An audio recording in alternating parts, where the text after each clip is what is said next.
पंचायत चुनाव की प्रक्रिया शुरू हो गई है। प्रथम चरण का नामांकन भी प्रारंभ हो गया है।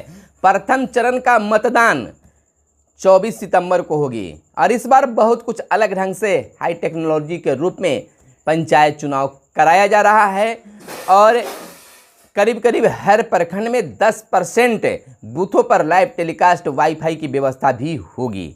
बायोमेट्रिक मशीन का भी उपयोग होगा और इस बार ईवीएम से चुनाव हो रहे हैं तो काफ़ी खास है पंचायत चुनाव, लेकिन बहुत चीज़ ध्यान रखने की ज़रूरत है। अगर आप आचार संहिता का उल्लंघन करते हैं तो आपको 5 वर्ष की सज़ा भी हो सकती है। तो इसका हमारे व्यूअर्स जरूर ख्याल रखेंगे कि हम आचार संहिता राज्य निर्वाचन आयोग के द्वारा जो जारी किया गया है उसका हम ख्याल रखें और नहीं तो 5 साल आपको सज़ा मिल सकती है, 5 सालों की सज़ा मिल सकती है। नमस्कार, आप इस समय देख रहे हैं मगध संवाद और मैं आपका भाई सुनील।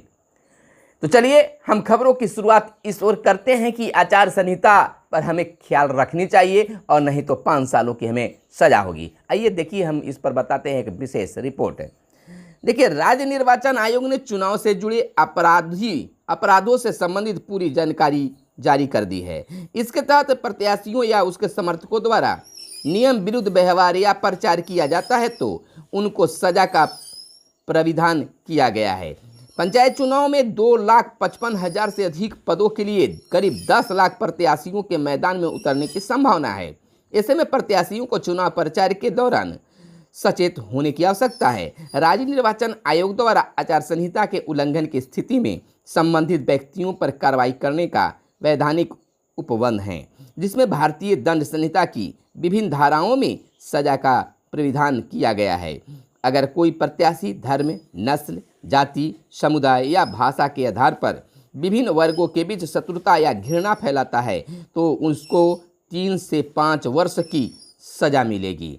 यह गैर जमानती व संज्ञेय अपराध की श्रेणी में आता है। इसी प्रकार से कोई भी प्रत्याशी किसी अन्य प्रत्याशी किसी के जीवन के ऐसे पहलुओं की आलोचना करता है जिसकी सत्यता साबित नहीं हो तो उसको भी सजा होगी।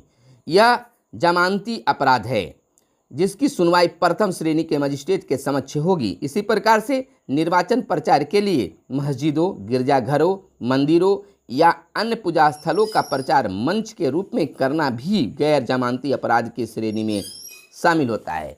तो दोस्तों, आपने देखा कि बिल्कुल सतर्क रहने की ज़रूरत है। जब भी हम क्षेत्र में चुनाव प्रचार के लिए जाएं तो किसी भी उम्मीदवार के व्यक्तिगत जीवन में झांकने की ज़रूरत ना करें। उनके व्यक्तिगत जीवन में क्या कुछ पहले हुआ है इसको आप सार्वजनिक न करें। यह एक आपराधिक मामला है और आपको सज़ा भी हो सकती है।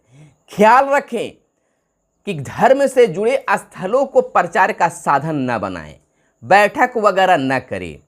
किसी सरकारी भूस्थल पर यानी कि भवनों में कोई मीटिंग वगैरह न करें। यह ख्याल रखें कि किसी भी सरकारी चीज़ों पर आप पोस्टर आदि न चिपकाएं। यह भी ख्याल रखना है कि चुनाव प्रचार खत्म होने के बाद आपका जहां भी बैनर पोस्टर है वहां से उसको हटा लें। खासकर स्कूल वगैरह पर जो पोस्टर चिपकाना ही नहीं है।